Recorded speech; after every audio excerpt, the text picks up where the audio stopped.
जय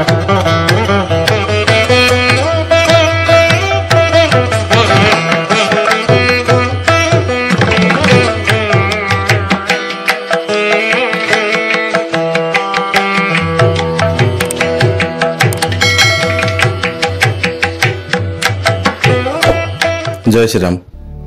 ग्रहराज शनि मीन राशि संचार संबंध में आम पूर्व भिडियो आलोचना कर सारे। वर्तमान शनि गोचरकालीन वक्र संचार प्रभाव कौन रहिबो से विषय विचार करवा। ग्रहराज शनि 13 जुलाई 2025 रु 28 नवेम्बर 2025 जाए मीन राशि रे बक्री हेबे। प्रायतः ग्रह माने प्रतिवर्ष बक्री होती। ठीक से भली शनि मध्य प्रति राशि रे वक्र गति संचार करथांती। किंतु कुंभ राशि रे शनि को वक्र संचार प्रभाव एवं मीन राशि रे शनि को वक्र संचार प्रभाव संपूर्ण भिन्न। कारण मीन राशिटी देवगुरु बृहस्पति स्वगृह एवं जलीय राशि हेतु एहार प्रभाव समग्र जीवजगत प्रति एवं 12टी राशिपति किपरि रहिबो से विषय विचार करिबा। 5टी ताराग्रह मंगल, बृहस्पति, शुक्र, बुध एवं शनि साधारणतः बक्री होइथांती। तेबे ग्रहंक वक्र संचार कौन, बक्री ग्रह किपरि फल दिए, विज्ञान दृष्टिकोण ग्रह मानक वक्रत्व कौन, केवल ताराग्रह कहीं बक्री होती, ए सब विषय जानिबा पूर्वरु आमे ग्रहंक संबंध में जानिबा। 9टी ग्रह को 3टी भागरे बा अंशरे विभक्त कराइछि, जेपरि दीप्त ग्रह, ताराग्रह एवं छायाग्रह। दीप्त ग्रह तालिका रे सूर्य चंद्रमा रहिला बेले ताराग्रह तालिका रे मंगल, बुध, बृहस्पति, शुक्र एवं शनि रहंती एवं छायाग्रह तालिका रे राहु केतु को निया जाइछि।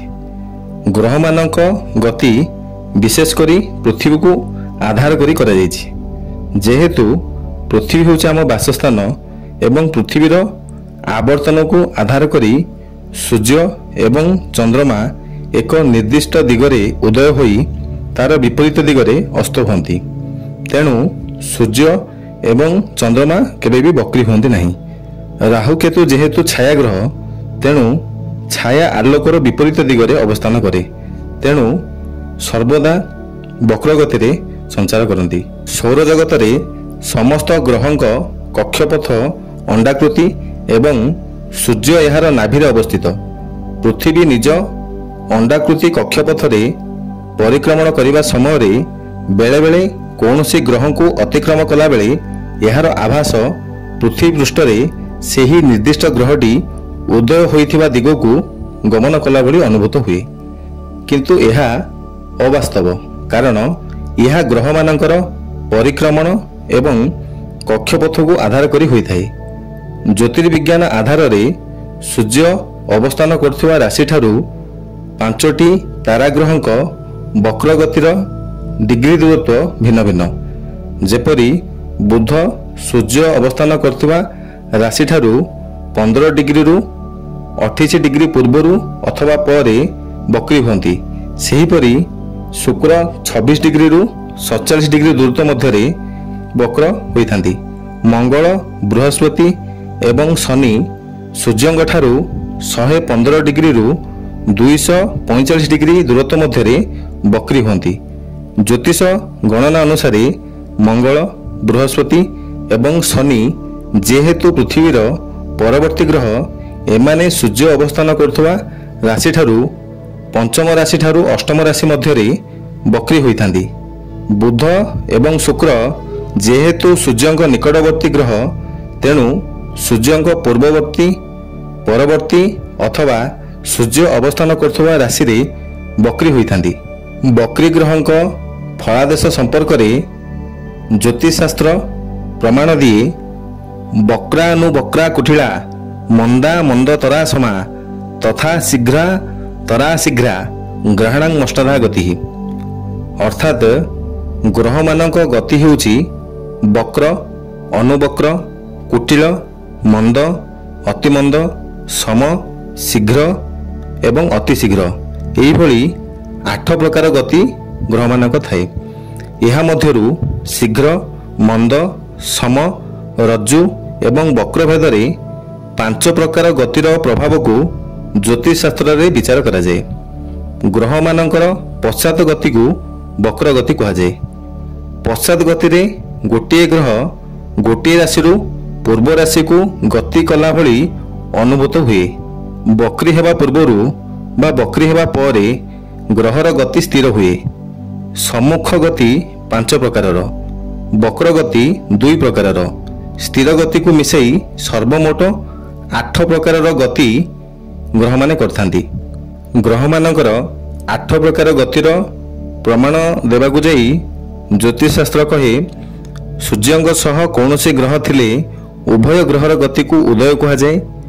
ରବିଙ୍କ ଠାରୁ ବା ସୂର୍ଯ୍ୟଙ୍କ ଠାରୁ ଦ୍ୱିତୀୟରେ ଥିବା ଗ୍ରହର ଗତିକୁ ଶୀଘ୍ରା, ତୃତୀୟସ୍ଥ ଗ୍ରହର ଗତିକୁ ସମ, ଚତୁର୍ଥସ୍ଥ ଗ୍ରହର ଗତିକୁ ମନ୍ଦ, ପଞ୍ଚମ ଓ ଷଷ୍ଠସ୍ଥ ଗ୍ରହର ଗତିକୁ ଅନୁବକ୍ର, ସପ୍ତମ ବା ଅଷ୍ଟମସ୍ଥ ଗ୍ରହର ଗତିକୁ ବକ୍ର, ନବମ ଓ ଦଶମସ୍ଥ ଗ୍ରହର ଗତିକୁ କୁଟିଳ, ଏକାଦଶସ୍ଥ ଗ୍ରହର ଗତିକୁ ଶୀଘ୍ର ଏବଂ ଦ୍ୱାଦଶସ୍ଥ ଗ୍ରହର ଗତିକୁ ଅତି ଶୀଘ୍ର ନାମରେ ନାମିତ କରାଯାଇଛି। ତେବେ ଗ୍ରହମାନଙ୍କ ଶୁଭ ଅଶୁଭ ପ୍ରଭାବକୁ ନେଇ ଜ୍ୟୋତିଷଶାସ୍ତ୍ର ପ୍ରମାଣ ଦିଏ, ଖେଟାହା ପୂର୍ଣ୍ଣ ବଳଂ ଦଧୁ ସୂର୍ୟାତ୍ ସପ୍ତମସ୍ତେ ସ୍ଥିତା ଫଳାଭାବଂ ବିଜାନିୟାତ ସମେ ସୂର୍ଯ୍ୟ ନଭଚରେ। କୌଣସି ଗ୍ରହ ପୃଥିବୀର ନିକଟବର୍ତ୍ତୀ ହେଲେ ତାହାର ପ୍ରଭାବ ପୃଥ୍ୱୀ ଉପରେ ପଡ଼ିଥାଏ, ଯାହାକୁ ଜ୍ୟୋତିଷିକ ପରିଭାଷାରେ ବକ୍ରି ଅବସ୍ଥା କୁହାଯାଏ। ପୂର୍ବକାଳରେ ମୁନି ଋଷିମାନେ ବକ୍ରଗତିର ଗଭୀରତାକୁ ଉତ୍ତମ ରୂପେ ପର୍ଯ୍ୟବେକ୍ଷଣ କରି ବକ୍ରି ଗ୍ରହଙ୍କ ସମ୍ବନ୍ଧରେ ଯାହା ମତ ପ୍ରକାଶ କରିଛନ୍ତି ତାହା ହେଲା, ଅତିଚାର ଗତେ ଜୀବେ ସନୌ ବକ୍ରତ୍ୱମାଗତେ ହାହାକାରଂ ଜଗତ୍ ସର୍ବ ବିଶେଷା ଦକ୍ଷିଣା ଦିଶି। ଅର୍ଥାତ୍ ଯେତେବେଳେ ବୃହସ୍ପତି ଅତିଚାର ହୁଅନ୍ତି ଏବଂ ଶନି ବକ୍ରି ହୋଇଥାନ୍ତି, ସେହି ସମୟରେ ବିଶେଷ କରିକି ପୃଥିବୀର ନାନା କ୍ଷୟକ୍ଷତି ଘଟିଥାଏ। ଦକ୍ଷିଣ ଦିଗରେ କ୍ଷୟକ୍ଷତିର ପରିମାଣ ଅଧିକ ହୋଇଥାଏ ଏବଂ ସମଗ୍ର ଜଗତରେ ହାହାକାର ଭଳି ପରିସ୍ଥିତି ସୃଷ୍ଟି ହୋଇଥାଏ, ଯାହା ବର୍ତ୍ତମାନ ସେପ୍ଟେମ୍ବର ମାସରୁ ନଭେମ୍ବର ମାସ ଶେଷ ପର୍ଯ୍ୟନ୍ତ ପୃଥିବୀ ପୃଷ୍ଠରେ ଅନୁଭୂତ ହେବ। ବିଶେଷ କରି ପୃଥିବୀର ଦକ୍ଷିଣ ଭାଗ ପ୍ରାୟ ଅଶୁଭ ପ୍ରଭାବରେ ରହିବ। ଆଉ ଏହି ସ୍ଥାନରେ ବିଭିନ୍ନ ପ୍ରାକୃତିକ ବିପର୍ଯ୍ୟୟ ଏବଂ ଧନଜୀବନ ହାନିର ସୂଚନା ମିଳେ। ବକ୍ରି ଗ୍ରହଙ୍କ ଫଳାଫଳକୁ ନେଇ ଜ୍ୟୋତିଷଶାସ୍ତ୍ର ପ୍ରମାଣ ଦିଏ, କ୍ରୂରା ବକ୍ରା ମହାକ୍ରୂରା ଶୁଭ ବକ୍ରା ମହାଶୁଭା କ୍ରୂର ବ୍ୟସନଦାହା ପୁଂସା କୁର୍ବନ୍ତୀ ବୃଥରାଟନମ୍। ଅର୍ଥାତ୍ କ୍ରୂର ଗ୍ରହ ବକ୍ରି ହେଲେ ଜାତକକୁ ନାନାଦି ଦୁଃଖ କଷ୍ଟ ପ୍ରଦାନ କରିଥାନ୍ତି ଏବଂ ଶୁଭ ଗ୍ରହମାନେ ବକ୍ରି ହେଲେ ଜାତକକୁ ଶୁଭ ଫଳ ପ୍ରଦାନ କରିଥାନ୍ତି। ବିଶେଷ କରି ଶନିଙ୍କ ବକ୍ରତ୍ୱକୁ ନେଇ ଜ୍ୟୋତିଷଶାସ୍ତ୍ର ଯାହା ପ୍ରମାଣ ଦିଏ, ବକ୍ର ଚାର ଚଜୁତ ମନ୍ଦୋ କରୋତି ବିଫଳାଙ୍କ୍ରିୟାମ୍ ଉଦ୍ୟୋଗ ଭଙ୍ଗ ଦୁଃଖଞ୍ଚ ସ୍ୱର୍ଣାଞ୍ଚ ନାଶନମ୍। ଅର୍ଥାତ୍ ଶନି ଯଦି ବକ୍ରି ହୋଇଥାନ୍ତି ଏବଂ ଶନିଙ୍କ ଦଶା ଭୋଗ ହେଉଥାଏ, ତେବେ କାର୍ଯ୍ୟରେ ଅସଫଳ, ଉଦ୍ୟୋଗ ଭଙ୍ଗ, ଦୁଃଖ ପ୍ରାପ୍ତି, ଭାତୃ ବା ଜ୍ଞାତି ନାଶ କରାଇଥାଏ। ବିଶେଷ କରି ଗ୍ରହମାନଙ୍କ ବକ୍ରତ୍ୱ ସାଧାରଣତଃ ଅସ୍ଥାୟୀ ଫଳ ଦେଇଥାଏ, ସେ ଶୁଭ ହେଉ ଅଥବା ଅଶୁଭ। ଏହିଭଳି ଭାବରେ ବକ୍ରି ଗ୍ରହଙ୍କ ଶୁଭତ୍ୱ ଏବଂ ଅଶୁଭତ୍ୱ ପ୍ରଭାବ ସମ୍ବନ୍ଧରେ ଜ୍ୟୋତିଷଶାସ୍ତ୍ର ବହୁତ ଗୁଡ଼ିଏ ପ୍ରମାଣ ଦିଏ।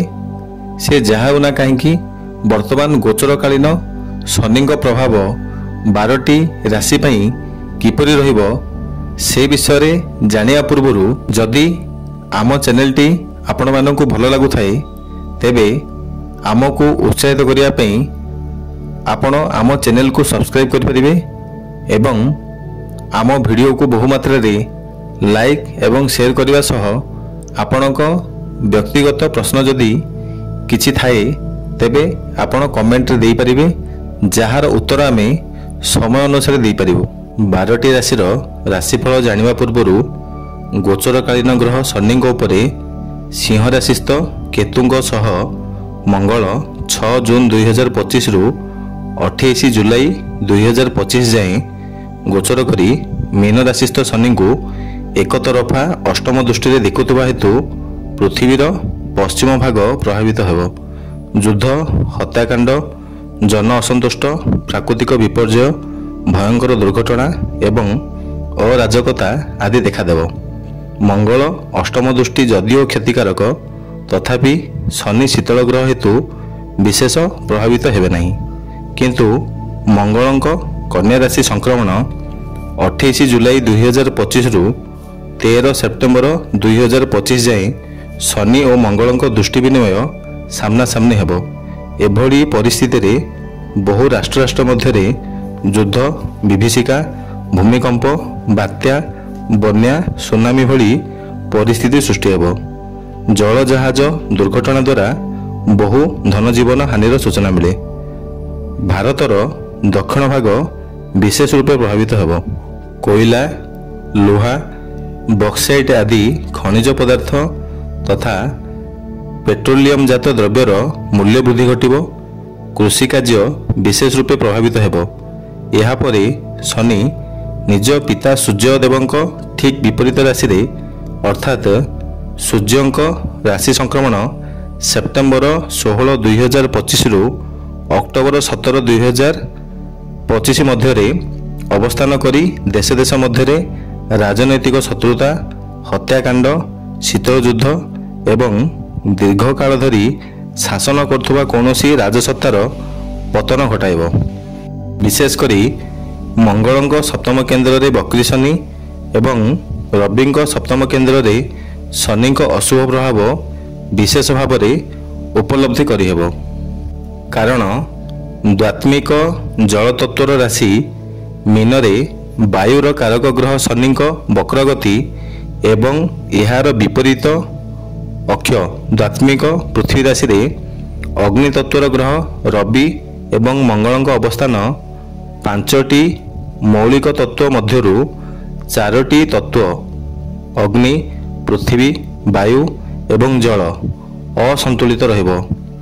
ଏଭଳି ପରିସ୍ଥିତି ଅକ୍ଟୋବର 17 ଯାଏଁ ରହିବ, ଯାହାର ଫଳସ୍ୱରୂପ ଅଧିଦୈବିକ ପ୍ରଭାବ ହେତୁ ବହୁ ଧନଜୀବନ ହାନି ଘଟିବ।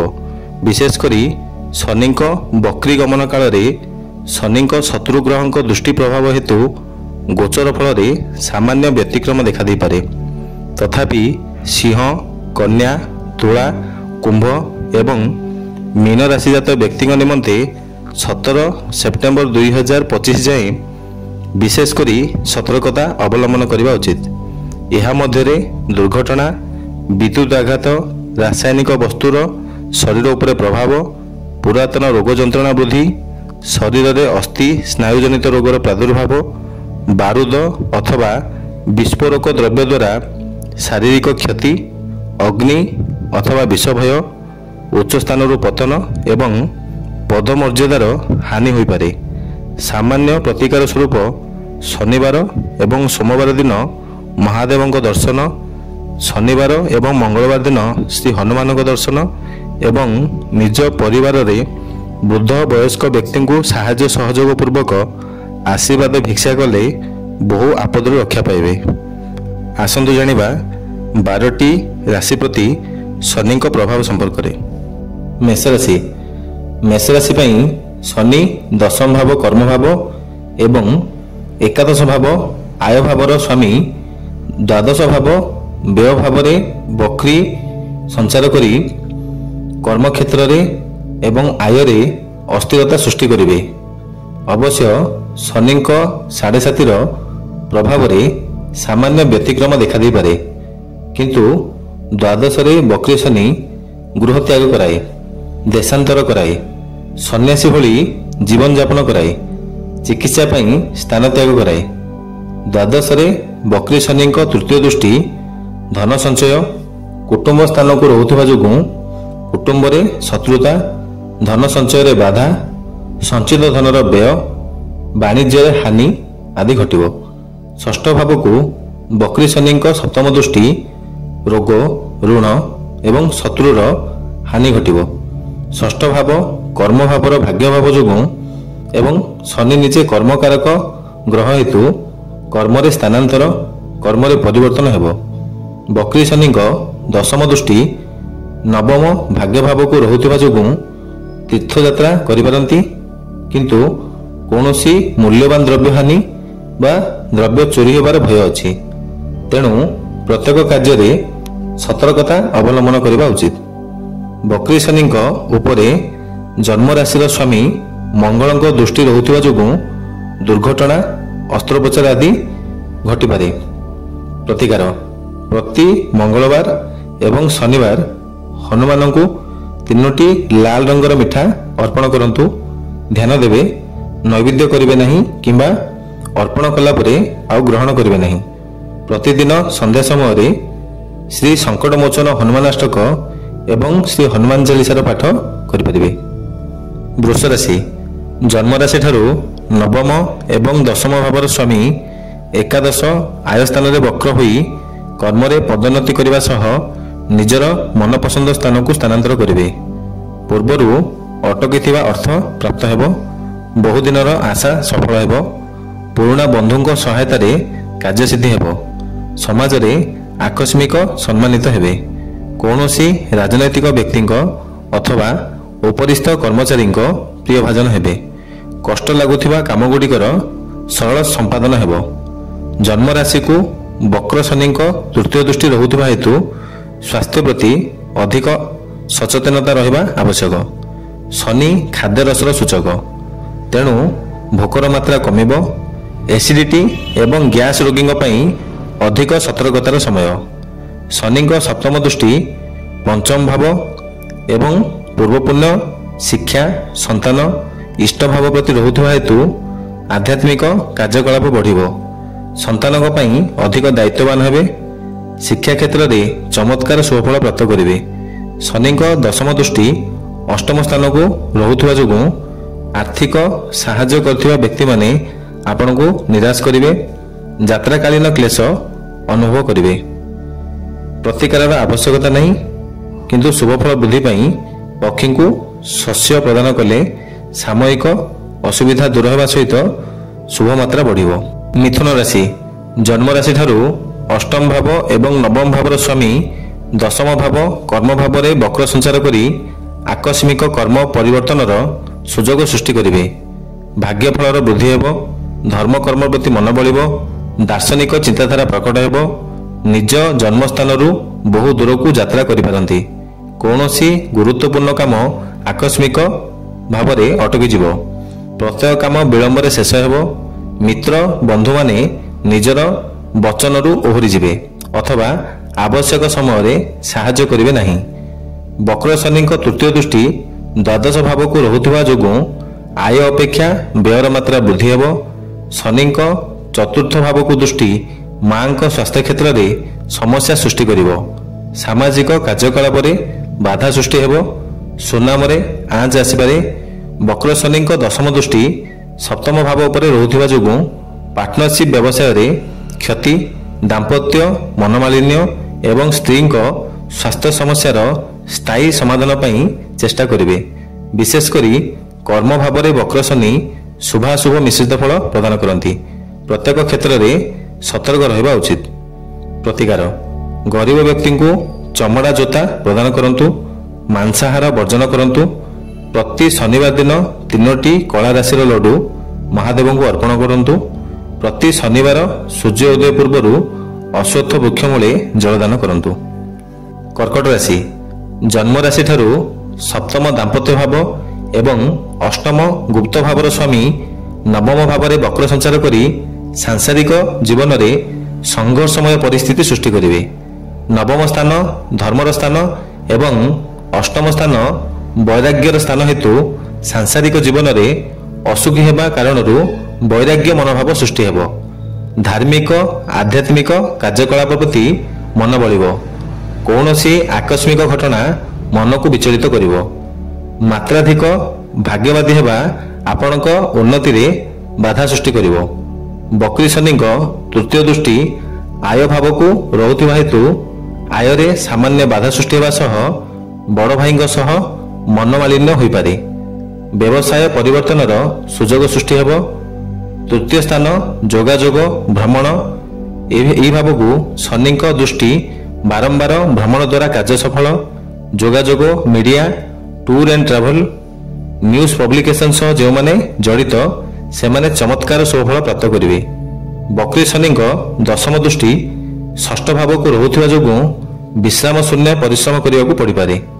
ନୂତନ କର୍ମ ନିଯୁକ୍ତିରେ ବାଧା ସୃଷ୍ଟି ହେବ। ମାମୁଁ ଘର ସମ୍ପର୍କରେ ତିକ୍ତତା ଆସିପାରେ। ପ୍ରତିକାର ଭଗବାନ ଶିବଙ୍କ ଉପାସନା କରିପାରନ୍ତି। ପ୍ରତି ସୋମବାର ଗୁରୁବାର ଏବଂ ଶନିବାର ଦିନ ମହାଦେବଙ୍କୁ ଦର୍ଶନ କରନ୍ତୁ। ଦୈନନ୍ଦିନ ଜୀବନରେ ନୀଳ କଳା ଏବଂ ଧୂସର ରଙ୍ଗର ବ୍ୟବହାର କମ୍ କରନ୍ତୁ।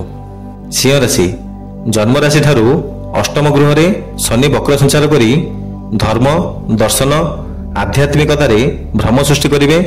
ଅନ୍ଧବିଶ୍ୱାସ ତନ୍ତ୍ର ମନ୍ତ୍ର ପ୍ରତି ବିଶ୍ୱାସ ଜନ୍ମିବ। ଶରୀରରେ ଆଳସ୍ୟତା ଦେଖାଦେବ। ଗୁପ୍ତାଙ୍ଗ ସଂକ୍ରମଣ ସ୍ନାୟୁ ବିକାର ଚର୍ମ ରୋଗ ଅର୍ଶାଦି ପୀଡ଼ା ଆଦି ଦେଖାଦେଇପାରେ। ଅଷ୍ଟମ ଭାବସ୍ଥ ବକ୍ର ଶନି ଦୀର୍ଘକାଳୀନ ଋଣ ଏବଂ ଆର୍ଥିକ କାରବାରରେ କ୍ଷତି ପ୍ରଦାନ କରିଥାନ୍ତି। ବକ୍ରୀ ଶନିଙ୍କ ତୃତୀୟ ଦୃଷ୍ଟି ଦଶମ କର୍ମଭାବ ପ୍ରତି ଥିବା ହେତୁ କର୍ମଚ୍ୟୁତ କର୍ମକ୍ଷେତ୍ରରେ ପରିବର୍ତ୍ତନ ଚାକିରିରେ ସହକର୍ମୀଙ୍କ ସହ ଶତ୍ରୁତା ଏସବୁ ଦେଖାଦେବ। ଉଚ୍ଚପଦସ୍ଥ କର୍ମକର୍ତ୍ତାଙ୍କ ସହ ଶତ୍ରୁତାପୂର୍ଣ୍ଣ ଆଚରଣ ଆପଣଙ୍କ କର୍ମରେ ବାଧା ସୃଷ୍ଟି କରିବ। ଅଷ୍ଟମସ୍ଥ ବକ୍ର ଶନି ଦ୍ୱିତୀୟ ଭାବକୁ ଦୃଷ୍ଟି ଦେଇ କୁଟୁମ୍ବରେ ଅଶାନ୍ତି ଧନନାଶ ଅଭାବ ଅନଟନ ଭଳି ପରିସ୍ଥିତି ସୃଷ୍ଟି କରିବେ। ଶନିଙ୍କ ପ୍ରଭାବରୁ ବାଣୀରେ ଶୁଷ୍କତା ଅନୁଭବ ହେବ। ତେଣୁ କଥାବାର୍ତ୍ତାରେ ସଂଯମତା ରକ୍ଷା କରିବା ଉଚିତ। ଶନିଙ୍କ ଦଶମ ଦୃଷ୍ଟି ପଞ୍ଚମ ଭାବ ପ୍ରତି ଥିବା ହେତୁ ପ୍ରେମ ପ୍ରଣୟ ବ୍ୟଥା ସୃଷ୍ଟି ହେବ। ପ୍ରେମୀଙ୍କ ସହ ଭାବର ଆଦାନ ପ୍ରଦାନରେ ବ୍ୟାଘାତ ବ୍ୟତିକ୍ରମ ଆଦି ଦେଖାଦେବ। ପରସ୍ପର ପ୍ରତି ଅବିଶ୍ୱାସର ଭାବ ବୃଦ୍ଧି ପାଇବ। ସୃଜନଶୀଳ ଗୁଣର ହ୍ରାସ ଘଟିବ। ଜନ୍ମରାଶିସ୍ଥ ମଙ୍ଗଳଙ୍କ ଅଷ୍ଟମ ଦୃଷ୍ଟି ବକ୍ରୀ ଶନିଙ୍କ ଉପରେ ରହୁଥିବା ହେତୁ ଜୁଲାଇ 28 ପର୍ଯ୍ୟନ୍ତ ଯାନବାହନ ଚଳାଚଳରେ ଅତ୍ୟନ୍ତ ସତର୍କତା ଅବଲମ୍ବନ କରିବା ଉଚିତ। ପ୍ରତିକାର ଖାଦ୍ୟ ଖାଇସାରିବା ପରେ ଉଚ୍ଚିଷ୍ଟ କୁଆକୁ ଖାଇବାକୁ ଦିଅନ୍ତୁ। ଅଶ୍ୱତ୍ଥ ବୃକ୍ଷ ମୂଳେ ଶନିବାର ଦିନ ପ୍ରାତଃ ସମୟରେ ସୂର୍ଯ୍ୟ ଉଦୟ ପୂର୍ବରୁ ଜଳଦାନ କରନ୍ତୁ ଏବଂ ଓମ୍ ସୂର୍ଯ୍ୟପୁତ୍ର ଦୀର୍ଘଦେହୀ ବିଶାଳାକ୍ଷ ଶିବପ୍ରିୟ ମନ୍ଦାଚାର ପ୍ରସନ୍ନାତ୍ମା ପୀଡ଼ାଂ ହରତୁମେ ଶନି ଏହି ମନ୍ତ୍ରକୁ ସ୍ନାନ ପରେ ସୂର୍ଯ୍ୟଙ୍କୁ ଦର୍ଶନ କରି 8 ଥର ଜପ କରନ୍ତୁ। କନ୍ୟା ରାଶି ଜନ୍ମ ରାଶି ଠାରୁ ସପ୍ତମରେ ବକ୍ର ଶନି କର୍ମକ୍ଷେତ୍ର ହେତୁ ଅଶାନ୍ତି ସୃଷ୍ଟି କରିବେ। ଦାମ୍ପତ୍ୟ କ୍ଲେଶ ଚରମ ସୀମାରେ ପହଞ୍ଚିବ। ଜୀବନସାଥୀଙ୍କ ପ୍ରତି ଦାୟିତ୍ୱବୋଧ ବୃଦ୍ଧି ପାଇବ। ବ୍ୟବସାୟରେ ସମସ୍ୟା ଦେଇ ଗତି କରିବେ। ଆକସ୍ମିକ ଦୂରଯାତ୍ରା କରିପାରନ୍ତି। ଶରୀରରେ ଆଳସ୍ୟ ଦେଖାଦେବ। ଯେଉଁମାନେ ପାର୍ଟନରସିପ୍ ବ୍ୟବସାୟରେ ଜଡ଼ିତ ସେମାନଙ୍କ ପାଇଁ ଅତ୍ୟନ୍ତ ସତର୍କତାର ସମୟ। ଯାତ୍ରା କାଳରେ ଦ୍ରବ୍ୟ ନଷ୍ଟ ହେବା ଅଥବା ହଜିଯିବାର ସମ୍ଭାବନା ଅଛି। ସପ୍ତମସ୍ଥ ବକ୍ର ଶନି ନବମ ଭାବକୁ ଦୃଷ୍ଟି ପ୍ରଦାନ କରି ଧର୍ମ ପ୍ରତି ଅବିଶ୍ୱାସ ଦାର୍ଶନିକ ଚିନ୍ତାଧାରା ପ୍ରକଟ କରିପାରନ୍ତି। ସପ୍ତମ ଶନିଙ୍କ ସପ୍ତମ ଦୃଷ୍ଟି ଜନ୍ମରାଶି ଉପରେ ରହୁଥିବା ଯୋଗୁଁ ପ୍ରତ୍ୟେକ କାର୍ଯ୍ୟରେ ପ୍ରୟାସ କରି ବିଫଳ ହେବେ। ଅଭାବ ଅନଟନ ସାଙ୍ଗକୁ ସ୍ୱାସ୍ଥ୍ୟ ସମସ୍ୟା ଚିନ୍ତାର କାରଣ ହେବ। ବକ୍ର ଶନିଙ୍କ ଦଶମ ଦୃଷ୍ଟି ଚତୁର୍ଥ ଭାବ ଉପରେ ରହୁଥିବା ଯୋଗୁଁ ଗୃହପାଳିତ ପଶୁପକ୍ଷୀଙ୍କ ଉପରେ ବିପଦ। ପରିବାରରେ ଅଶାନ୍ତ ବାତାବରଣ ମାଙ୍କ ସ୍ୱାସ୍ଥ୍ୟ ସମସ୍ୟା ଗୁରୁତର ରୂପ ନେବ। ବ୍ୟକ୍ତିଗତ ଏବଂ ବୃତ୍ତିଗତ ଜୀବନରେ ସମସ୍ୟା ବୃଦ୍ଧି ପାଇବ। ପ୍ରତିକାର ଭଗବାନ ଶିବଙ୍କ ଦର୍ଶନ ସୋମବାର ଶନିବାରରେ କରିବା ଉଚିତ। ଅନ୍ଧ ଅକର୍ମଣ୍ୟ ବ୍ୟକ୍ତିଙ୍କୁ ଭୋଜନ ଦାନ କଳା ନୀଳ ରଙ୍ଗର ବ୍ୟବହାର କମ୍ କରନ୍ତୁ। ପ୍ରତି ଶନିବାର ଦିନ ଶ୍ରୀ ହନୁମାନଙ୍କୁ ଦର୍ଶନ କରିବା ସହ ରାଶି ଲଡୁ ଅର୍ପଣ କରନ୍ତୁ। ଧ୍ୟାନ ଦେବେ ଅର୍ପଣ କଲା ପରେ ସେସବୁ ପଦାର୍ଥ ଗ୍ରହଣ କରିବେ ନାହିଁ। ତୁଳା ରାଶି ଜନ୍ମ ରାଶି ଠାରୁ ଷଷ୍ଠ ଭାବରେ ବକ୍ର ଶନି ଅତୀତ ଘଟଣାବଳୀକୁ ପୁନରାବୃତ୍ତି କରିବେ। ପୂର୍ବରୁ ଭୁଲକୁ ସଂଶୋଧନ କରିବାର ଶ୍ରେଷ୍ଠ ସମୟ। ପୁରାତନ ରୋଗର ପ୍ରାଦୁର୍ଭାବ ହେବ। ସ୍ୱାସ୍ଥ୍ୟ ସମସ୍ୟାର ସୁଧାର ପାଇଁ ଚେଷ୍ଟା କରିବା ସହ ଜୀବନଶୈଳୀରେ ପରିବର୍ତ୍ତନ ଜରୁରୀ। ଗୁପ୍ତ ଶତ୍ରୁମାନେ ସାମ୍ନାକୁ ଆସିବେ। ଶତ୍ରୁମାନଙ୍କ ଷଡ଼ଯନ୍ତ୍ର ସେମାନଙ୍କ ବିପଦର କାରଣ ହେବ। କର୍ମକ୍ଷେତ୍ରରେ ଚାପ ବୃଦ୍ଧି ହେଲେ ମଧ୍ୟ ସଫଳ ହେବେ। ନୂତନ କର୍ମ ନିଯୁକ୍ତି ସମ୍ଭାବନା ରହୁଛି। ନିଜର ଶ୍ରମର ଉପଯୁକ୍ତ ମୂଲ୍ୟାଙ୍କନ ହେବ। ପ୍ରତିଯୋଗିତାମୂଳକ କାର୍ଯ୍ୟକଳାପରେ ସଫଳ ହେବେ। କୌଣସି ବିଜାତୀୟ ବନ୍ଧୁଙ୍କ ସାହାଯ୍ୟ ସହଯୋଗରୁ କାର୍ଯ୍ୟସିଦ୍ଧି ହେବ। ପୂର୍ବରୁ କୋର୍ଟ କଚେରୀ ମାମଲାରେ ଜଡ଼ିତ ଥିବା ବ୍ୟକ୍ତିଙ୍କ ପାଇଁ ଶୁଭ ଖବର ପ୍ରାପ୍ତ ହେବ। ଆର୍ଥିକ ସ୍ଥିତି ପୂର୍ବବତ୍ ସ୍ୱଚ୍ଛଳ ରହିବ। ଷଷ୍ଠସ୍ଥ ଶନିଙ୍କ ତୃତୀୟ ଦୃଷ୍ଟି ଅଷ୍ଟମ ଭାବକୁ ଥିବା ହେତୁ ଐଶ୍ୱର୍ଯ୍ୟ କୃପା ପ୍ରାପ୍ତ କରିବେ। ଦ୍ୱାଦଶକୁ ଶନିଙ୍କ ସପ୍ତମ ଦୃଷ୍ଟି ବାରମ୍ବାର ଯାତ୍ରା କରାଇପାରେ। ତୃତୀୟ ଭାବକୁ ଶନିଙ୍କ ଦୃଷ୍ଟି ପରାକ୍ରମରେ ବୃଦ୍ଧି ହେବ ଏବଂ ଭାତୃବିବାଦର ସ୍ଥାୟୀ ଅବସାନ ଘଟିବ। ପ୍ରତିକାରର ଆବଶ୍ୟକତା ନାହିଁ।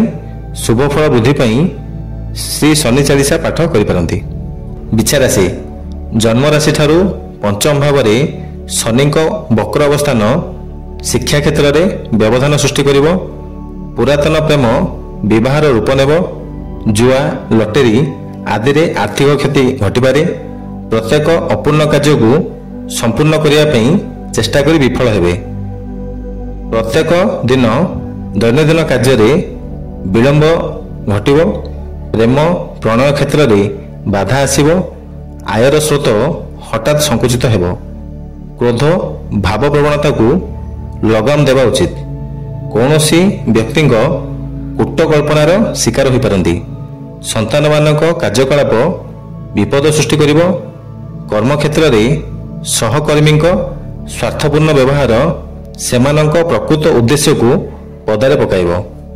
ପଞ୍ଚମ ଶନିଙ୍କ ତୃତୀୟ ଦୃଷ୍ଟି ସପ୍ତମ ଭାବକୁ ରହୁଥିବା ହେତୁ ଜୀବନସାଥୀଙ୍କ ସ୍ୱାସ୍ଥ୍ୟ ସକାଶେ ଅଧିକ ଯତ୍ନଶୀଳ ହେବା ଆବଶ୍ୟକ।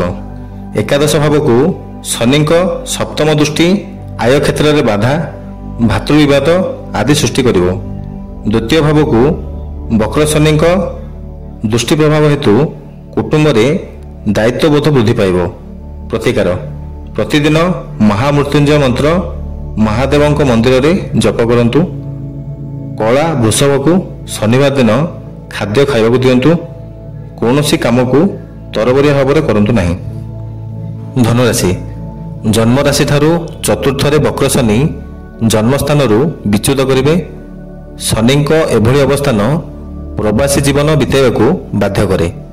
ନିଜର ଏକଜିଦିଆ ବ୍ୟବହାର ଏବଂ ଅହଂଭାବ ହେତୁ ବହୁ ସମୟରେ ବିପଦରେ ପଡ଼ିପାରନ୍ତି। କାମରେ ଅବହେଳା ଏବଂ ଅଳସୁଆ ଗୁଣ ଯୋଗୁଁ ଲୋକଙ୍କ ପାଖରେ ସମାଲୋଚନାର ଶିକାର ହେବେ। ସମାଜରେ ଆପଣଙ୍କ ପ୍ରାଧାନ୍ୟତା ହ୍ରାସ ହେବ। ନୂତନ ଭୂମି ଅଥବା ବାହନ କ୍ରୟର ଚିନ୍ତା କରିପାରନ୍ତି। ନିର୍ମାଣାଧୀନ ଗୃହ କାର୍ଯ୍ୟ ହଠାତ୍ ସ୍ଥଗିତ ହେବ। ପରିବାରରେ ଆକସ୍ମିକ କଳହର ବାତାବରଣ ସୃଷ୍ଟି ହେବ। ଚତୁର୍ଥ ଶନିଙ୍କ ତୃତୀୟ ଦୃଷ୍ଟି ଷଷ୍ଠ ଭାବକୁ ରହୁଥିବା ଯୋଗୁଁ କର୍ମକ୍ଷେତ୍ରରେ ଚାପ ବୃଦ୍ଧି ହେବ। ପୁରାତନ ସ୍ୱାସ୍ଥ୍ୟ ସମସ୍ୟାର ସ୍ଥାୟୀ ସମାଧାନ ପାଇଁ ଚେଷ୍ଟା କରିବେ। ଦଶମ ଭାବକୁ ବକ୍ର ଶନିଙ୍କ ଦୃଷ୍ଟି ଯୋଗୁଁ କର୍ମକ୍ଷେତ୍ର ପରିବର୍ତ୍ତନ ପାଇଁ ଚିନ୍ତା କରିବେ। ଜନ୍ମରାଶିକୁ ଶନିଙ୍କ ଦୃଷ୍ଟି ବୁଦ୍ଧିକୁ ଭ୍ରମିତ କରିବା ସହ ପାଉଥିବା ସୁଯୋଗକୁ ହାତଛଡ଼ା କରିବେ। ପ୍ରତିକାର ପ୍ରତିଦିନ ସ୍ନାନ ପରେ ଶ୍ରୀ ଦଶରଥ କୃତ ଶନି ସ୍ତୋତ୍ର ପାଠ କରନ୍ତୁ। ପ୍ରତିଦିନ ମହାଦେବଙ୍କୁ ଦର୍ଶନ କରନ୍ତୁ। ଯେକୌଣସି କାର୍ଯ୍ୟ ବୁଝି ବିଚାରି କରିବା ସହ କୌଣସି ନିଷ୍ପତ୍ତି ଶୀଘ୍ର ନିଅନ୍ତୁ ନାହିଁ। ମକର ରାଶି ଜନ୍ମରାଶିର ସ୍ୱାମୀ ତୃତୀୟ ଭାବରେ ବକ୍ରୀ ହୋଇ ଚମତ୍କାର ଶୁଭଫଳ ପ୍ରଦାନ କରିବେ। ପ୍ରତ୍ୟେକ କାର୍ଯ୍ୟ ସୁରୁଖୁରୁରେ ସମ୍ପାଦନ ହେବ। ଆକସ୍ମିକ ଶୁଭ ଖବର ପ୍ରାପ୍ତ କରିବେ। ନିକଟ ସମ୍ପର୍କୀୟଙ୍କ ସହ ସମ୍ପର୍କ ଦୃଢ଼ୀଭୂତ ହେବ। ବ୍ୟବସାୟ ବାଣିଜ୍ୟ କର୍ମକ୍ଷେତ୍ରରେ ମନ ଅନୁକୂଳ ସୁଫଳ ପ୍ରାପ୍ତ କରିବେ। ତୃତୀୟ ଭାବସ୍ଥ ବକ୍ରୀ ଗ୍ରହ ସମ୍ପର୍କ ଯୋଗାଯୋଗ କ୍ଷେତ୍ରରେ ସାମାନ୍ୟ ବ୍ୟତିକ୍ରମ ସୃଷ୍ଟି କରେ। ପଞ୍ଚମ ଭାବକୁ ତୃତୀୟ ଦୃଷ୍ଟି ଥିବା ହେତୁ ସନ୍ତାନମାନଙ୍କ ଯୋଗୁଁ ସମ୍ମାନିତ ହେବେ। ସନ୍ତାନଙ୍କ ସ୍ୱାସ୍ଥ୍ୟ ଅବସ୍ଥାର ସୁଧାର ହେବ। ନବମ ଭାବକୁ ଶନିଙ୍କ ସପ୍ତମ ଦୃଷ୍ଟି ଧାର୍ମିକ କାର୍ଯ୍ୟକଳାପରେ ଆଗ୍ରହୀ ଭାଗ୍ୟ ବୃଦ୍ଧି ପିତାଙ୍କ ସହ ସମ୍ପର୍କରେ ସୁଧାର ସମାଜରେ ଆକସ୍ମିକ ସମ୍ମାନିତ ହେବାର ଯୋଗ ଅଛି। ଦ୍ୱାଦଶ ଭାବକୁ ଶନିଙ୍କ ଦଶମ ଦୃଷ୍ଟି କର୍ମ ଆୟ ହେତୁକ ଯାତ୍ରା ଆଧ୍ୟାତ୍ମିକ ତଥା ଦାର୍ଶନିକ ଚିନ୍ତାଧାରା ପ୍ରକଟ ହେବ। ଧନ ବ୍ୟୟକୁ ମଧ୍ୟ ସଙ୍କୁଚିତ କରିବ। ବିଶେଷ କରି ଜନ୍ମରାଶିର ସ୍ୱାମୀ ଏବଂ ଧନଭାବର ସ୍ୱାମୀ ତୃତୀୟରେ ବକ୍ର ହୋଇ ଆଶାତୀତ ଶୁଭଫଳ ପ୍ରଦାନ କରିବେ। ପ୍ରତିକାରର ଆବଶ୍ୟକତା ନାହିଁ। କୁମ୍ଭ ରାଶି, ଜନ୍ମରାଶିର ସ୍ୱାମୀ ଦ୍ୱିତୀୟ ଭାବରେ ବକ୍ର ହୋଇ ଧନ ସଞ୍ଚୟରେ ସାମାନ୍ୟ ବାଧା, ସ୍ୱାସ୍ଥ୍ୟରେ ସୁଧାର, ପୂର୍ବରୁ କୁଟୁମ୍ବରେ ସୃଷ୍ଟି ହୋଇଥିବା ସମସ୍ୟାର ସମାଧାନ ଏବଂ ନୂତନ ଆୟର ସ୍ରୋତ ସୃଷ୍ଟି କରିବେ। ନୂତନ କର୍ମ ନିଯୁକ୍ତି ଅଥବା କର୍ମରେ ପରିବର୍ତ୍ତନର ସୁଯୋଗ ସୃଷ୍ଟି ହେବ। ସୁବର୍ଣ୍ଣ ଆଦି ମୂଲ୍ୟବାନ ବସ୍ତୁ ପ୍ରାପ୍ତ କରିବେ। ଆକସ୍ମିକ ପଶ୍ଚିମ ଦିଗକୁ ଯାତ୍ରା ଏବଂ ଧନ ଆଗମନର ସୂଚନା ମିଳେ। ଦ୍ୱିତୀୟ ଭାବରେ ବକ୍ରୀ ଗ୍ରହ ସାଧାରଣତଃ ବାକ୍ ସଂଯମରେ ଅଭାବ ସୃଷ୍ଟି କରନ୍ତି। ଶନିଙ୍କ ପ୍ରଭାବ ଯୋଗୁଁ ଅପ୍ରିୟ ଏବଂ କଠୋର ବାଣୀ ଦ୍ୱାରା ଅନ୍ୟକୁ ପ୍ରଭାବିତ କରିବେ। ବିଶେଷ କରି ଏହି ସମୟରେ ବ୍ୟକ୍ତିତ୍ୱ ଏବଂ ସ୍ୱାସ୍ଥ୍ୟକୁ ସୁଧାରିବାର ପ୍ରକୃଷ୍ଟ ସମୟ। ଆଗାମୀ ଭବିଷ୍ୟତ ପାଇଁ ଧନ ସଞ୍ଚୟ ନିମନ୍ତେ ଯୋଜନା କରିବେ। ଶନିଙ୍କ 7.5ର ଶେଷ ପର୍ଯ୍ୟାୟ ଏବଂ ଗୁରୁ ଗୃହସ୍ଥ ଶନିଙ୍କ ତୃତୀୟ ଦୃଷ୍ଟି ପରିବାର, ସମାଜ ଏବଂ ମିତ୍ର ଭାବକୁ ଥିବା ହେତୁ ବନ୍ଧୁଙ୍କ ସହଯୋଗ ଉଭୟ ବୃତ୍ତିଗତ ଏବଂ ବ୍ୟକ୍ତିଗତ ଜୀବନରେ ଦେଖିବାକୁ ମିଳିବ। ଅଷ୍ଟମ ରାଶିକୁ ବକ୍ରୀ ଶନିଙ୍କ ଦୃଷ୍ଟି ଯୋଗୁଁ ଦୀର୍ଘକାଳୀନ ରୋଗ ଏବଂ ଋଣରୁ ମୁକ୍ତି ପାଇବେ। ଏକାଦଶ ଭାବକୁ ଶନିଙ୍କ ଦୃଷ୍ଟି ଆୟରେ ବୃଦ୍ଧି କରିବେ। ଦୀର୍ଘ ଦିନର ଆଶା ସଫଳ ହେବ ଏବଂ ଲୋକପ୍ରିୟତା ବୃଦ୍ଧି ପାଇବ। ପ୍ରତିକାର, ବାହ୍ୟ ପଶୁପକ୍ଷୀଙ୍କୁ ଖାଦ୍ୟ ବିତରଣ କରନ୍ତୁ। ବାଣୀର ସଂଯମତା ରକ୍ଷା କରନ୍ତୁ। ମାଂସ ଏବଂ ନିଶାଦ୍ରବ୍ୟ ଗ୍ରହଣରୁ ନିବୃତ୍ତ ରୁହନ୍ତୁ। ଶନିଦେବଙ୍କ ପ୍ରୀତି ପାଇଁ ଅସହାୟ ବ୍ୟକ୍ତିଙ୍କୁ ସାହାଯ୍ୟ ସହଯୋଗ କରନ୍ତୁ। ମୀନ ରାଶି, ଜନ୍ମରାଶିରେ ବକ୍ରୀ ଶନିଙ୍କ ପ୍ରଭାବ ହେତୁ ଆପଣ ଭ୍ରମିତ ହେବେ। ବାରମ୍ବାର ଧର୍ମ ସଙ୍କଟ ଏବଂ ବୁଦ୍ଧିର ଉପଯୁକ୍ତ ବ୍ୟବହାର କରିବାରେ ଅସମର୍ଥ ହେବେ। ଜନ୍ମସ୍ଥ ଶନିଙ୍କ ପ୍ରଭାବ ମୁଣ୍ଡ ଉପରେ ରହୁଥିବା ଯୋଗୁଁ ଧର୍ମ କାର୍ଯ୍ୟ ଏବଂ ବିବାହ ଆଦି ଶୁଭ କାର୍ଯ୍ୟ ସ୍ଥଗିତ ରହିବ। ଆୟ ଭାବ ଏବଂ ବ୍ୟୟ ଭାବର ସ୍ୱାମୀ ଜନ୍ମରାଶିରେ ବକ୍ରୀ ହେବା ହେତୁ ଆୟ କ୍ଷେତ୍ରରେ ବାଧା ଏବଂ ବ୍ୟୟ କ୍ଷେତ୍ରରେ ବୃଦ୍ଧିର ସମ୍ଭାବନା ସୃଷ୍ଟି କରିବେ। ଅବଶ୍ୟ ଆର୍ଥିକ ଯୋଜନାଗୁଡ଼ିକ ଭବିଷ୍ୟତରେ ସଫଳ ରୂପେ କାର୍ଯ୍ୟକାରୀ ହେବ। ଜନ୍ମରାଶିସ୍ଥ ବକ୍ରୀ ଶନିଙ୍କ ଦୃଷ୍ଟି ତୃତୀୟ ଭାବକୁ ଥିବା ହେତୁ ସହକର୍ମୀ, ପଡ଼ୋଶୀ ଏବଂ ଭାଇ ଭଉଣୀଙ୍କ ସହ ସମ୍ପର୍କରେ ତିକ୍ତତା ଅନୁଭୂତ ହେବ। ବାରମ୍ବାର ଦୁଃସ୍ୱପ୍ନ ଦେଖିପାରନ୍ତି। ସପ୍ତମ ଭାବକୁ ଶନିଙ୍କ ଦୃଷ୍ଟି ହେତୁ ଜୀବନସାଥୀଙ୍କ ବ୍ୟବହାର ଅପ୍ରିୟ ଅଥବା ଉଗ୍ରତା ଦେଖିବାକୁ ମିଳିବ। ଦଶମ ଏବଂ କର୍ମ ଭାବକୁ ଶନିଙ୍କ ଦୃଷ୍ଟି ରହୁଥିବା ହେତୁ ସାଂସାରିକ କର୍ମରେ ଅବହେଳା, ଆଳସ୍ୟ ଏବଂ ବିଳମ୍ବ ଆଦି ଦେଖାଦେବ। ପ୍ରତିକାର, ପ୍ରତି ଗୁରୁବାର ଦିନ ବିଷ୍ଣୁ ମନ୍ଦିରକୁ ଯାଇ ଭଗବାନ ବିଷ୍ଣୁଙ୍କୁ କୃଷ୍ଣ ତୁଳସୀର ମାଳା ଅର୍ପଣ କରନ୍ତୁ। ବୁଟ ଡାଲି କଳା ବୃଷଭକୁ ଶନିବାର ଦିନ ଖାଇବାକୁ ଦିଅନ୍ତୁ। ବୃଦ୍ଧ ବ୍ୟକ୍ତିଙ୍କ ସେବା ଶୁଶ୍ରୂଷା କରି ଆଶୀର୍ବାଦ ଭିକ୍ଷା କରନ୍ତୁ। ଭିଡ଼ିଓଟି କିପରି ଲାଗିଲା ମତାମତ ଜଣାଇବେ। ଜୟ ଜଗନ୍ନାଥ।